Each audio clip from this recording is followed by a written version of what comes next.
Hello అండి, నమస్తే. నేను Keerthi Reddy. Welcome back to my channel Srimathi Muchatlu. ఇలా ఉన్నారు అందరూ? నేనైతే చాలా బాగున్నాను.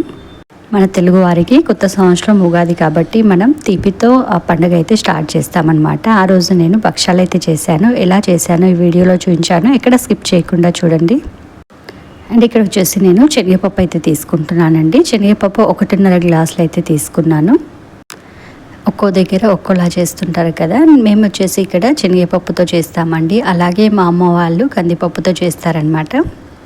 ఇలా 1.5 గ్లాసుల శనగపప్పు అయితే వేసానండి. అవి బాగా కడిగిన తర్వాత నీళ్ళన్నీ వంపేసి ఇప్పుడు అందులో 1.5 గ్లాసుల శనగపప్పుకి 3 గ్లాసుల వాటర్ అనేది పోసుకుంటే సరిపోతుంది. కాకపోతే నేను ఇక్కడ 1/2 గ్లాస్ వాటర్ అనేది ఎక్కువ వేసాను. ఎందుకంటే పప్పు మాడిపోతే టేస్ట్ అస్సలు బాగోదండి. వాటర్ ఎక్కువైనా పర్లేదు కానీ తక్కువ అవ్వద్దు. అందుకని చెప్పేసి నేను ఇక్కడ 1/2 గ్లాస్ అనేది ఎక్స్ట్రా యాడ్ చేశాను.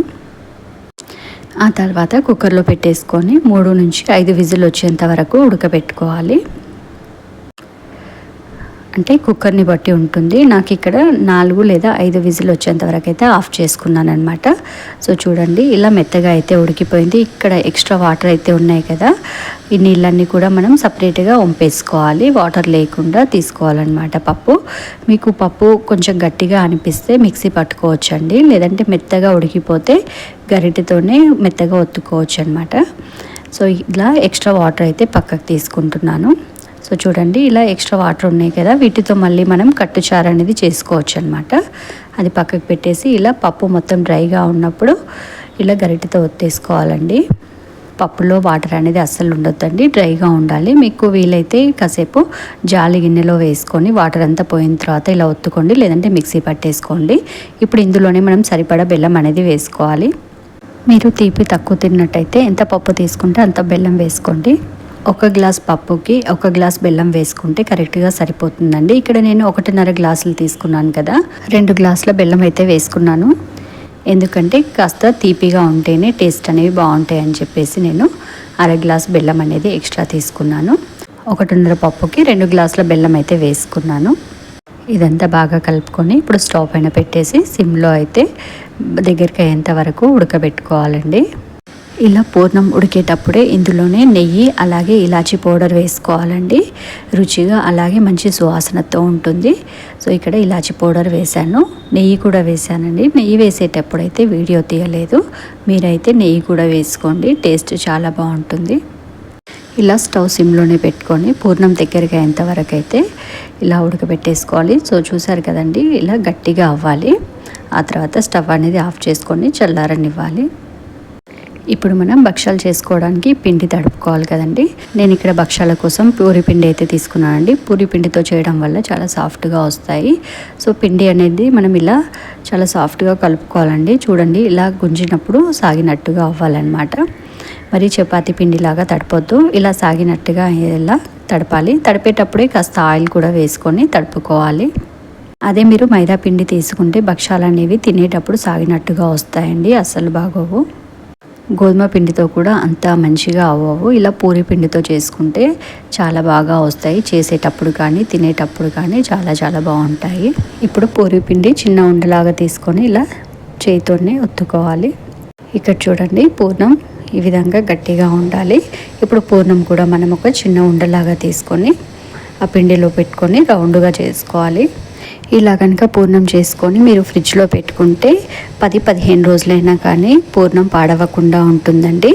ఎప్పటికప్పుడు ఫ్రెష్గా పూర్ణం అనేది తీసుకొని భక్షాలు అనేది చేసుకోవచ్చు అనమాట. పూర్ణం అనేది 10 రోజులకు పైనే ఫ్రెష్గా ఉంటుంది ఈ విధంగా చేసుకోవడం వల్ల. అండ్ ఇలా రౌండ్గా చేసుకున్న తర్వాత కొద్దిగా ఆయిల్ వేసుకొని చేయితోనే మనం భక్షాలు అనేది ఒత్తుకోవాలండి. మేమైతే మా ఊర్లో ఇలా చిన్నగానే చేస్తాము. నేను ఇక్కడ ప్లేట్లో ఒక ప్లాస్టిక్ కవర్ వేసుకొని దానిపైన అయితే చేస్తున్నానండి. కొద్దిగా ఆయిల్ అద్దుకుంటూ భక్షం అనేది ఒత్తుకోవాలి. నేనైతే ఇక్కడ ఒక ప్లేట్ పైన కవర్ వేసుకొని చేస్తున్నాను. లేదంటే వెజిటేబుల్ కట్టర్ ఉంటుంది కదా, దానిపైన కూడా ఇలా కవర్ వేసుకొని చేసుకోవచ్చు. ఇలా కొద్దిగా ఆయిల్ వేసుకొని భక్షం అనేది సన్నగా చేతితోనే ఒత్తుకోవాలండి. లేదంటే మనం డైరెక్ట్గా కిచెన్ ఫ్లోర్ పైన చేసామనుకోండి, కిచెన్ ఫ్లోర్ అంతా కూడా మనకు ఆయిల్ అవుతుంది, మళ్ళీ అదంతా క్లీన్ చేసుకోవాలి. అలా కాకుండా ఇలా ఒక ప్లేట్ పైన లేదంటే వెజిటేబుల్ కట్టర్ పైన చేసుకోవడం వల్ల ఎప్పుడు పడితే అప్పుడు మనం ఈజీగా చేసుకోవచ్చు అన్నమాట. అండ్ ఇక్కడ చూడండి, చేతితో ఒత్తేటప్పుడు పిండి అనేది సైడ్కి వస్తుంది. అలా వచ్చినప్పుడు మళ్ళీ ఇలా మధ్యలోకి అనుకుంటూ చేసుకోవడం వల్ల అంచులకు మనకు పిండి పిండి అనేది అవ్వదు. సో ఆ పిండి అనేది ఇలా మధ్యలోకి వచ్చేలాగా ఇలా సన్నగా ఒత్తుకోవాలి. మా సైడ్ అయితే ఇలా చిన్నగానే చేస్తామండి. మళ్ళీ కామెంట్ పెడతారు కదా, ఏంటి ఇంత చిన్న చిన్నగా చేశారని, అందుకే చెప్తున్నాను. తెలంగాణ భక్షాలంటే ఇలాగే ఉంటాయి. అండ్ తెలంగాణలో మొత్తం కూడా ఇలా చేస్తారని చెప్పలేను. మహబూబ్ నగర్ అటు సైడ్ అయితే, గద్వాల్, మహబూబ్ నగర్, జడ్చర్ల అటు సైడ్ అయితే పెద్దగా చేసి చాలా పల్చగా పెద్ద సైజులో చేస్తారు భక్షాలు. సో మా సైడ్ అయితే ఇలా చిన్న చిన్నగానే చేస్తారండి.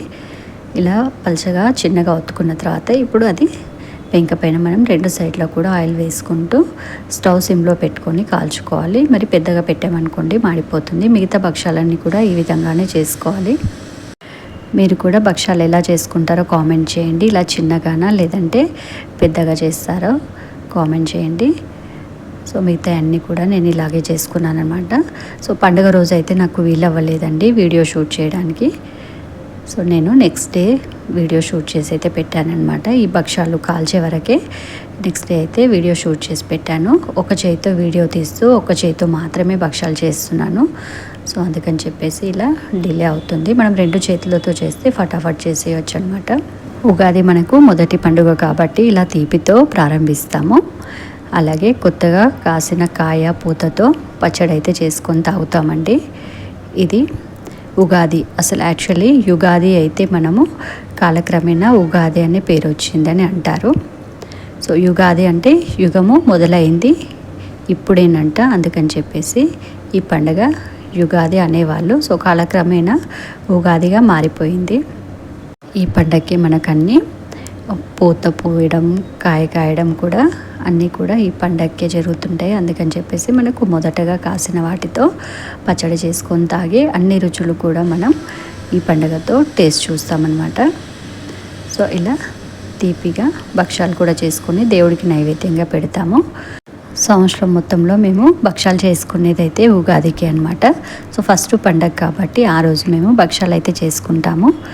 సో 1 ఇయర్లో ఒక్కసారి మాత్రమే ఇలా భక్షాలు చేస్తాము. సో మీరు ఎప్పుడైనా చేస్తారా? వేరే వేరే పండగ కూడా చేసుకుంటారా చెప్పండి.